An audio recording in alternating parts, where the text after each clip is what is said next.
Bible's not a book. The Bible's 66 books. 40 different people wrote it. Over 1,500 years. There's never been a book like that in history. Does that make it the Word of God? No. It just means it's worth considering. For hundreds of years, archaeology has used the Old Testament and New to find buildings, to find people, to find civilizations, to find kings that didn't exist or they didn't think they did. And suddenly the Bible said they're there, and they dug it up and there it was. Does that make it the Word of God? No. It means it's historically accurate. Real people really existed and really wrote down what they saw. It's worth considering. And then a man showed up one day named Jesus, and he fulfilled all 300 prophecies. That's impossible. We know that the first Greek translation of the Old Testament was done 250 years before Jesus was born.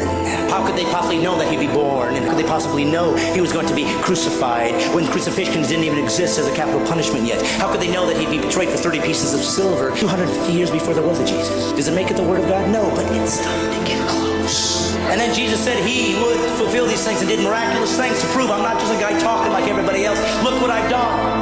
And then he said this, I'm going to prove it to you. I'm going to die, and I'm going to come back to life. Nobody's ever done that. And he died. And all those who were with him 3 years ran in fear. And they ran away, and they said, I guess we were wrong. And then something happened. Something happened that made all these guys come back and be willing to be martyred for one reason. They said this, I saw him die, and I saw him come back. If we all die and there is no God, it's just eternal unconsciousness, you'll never know.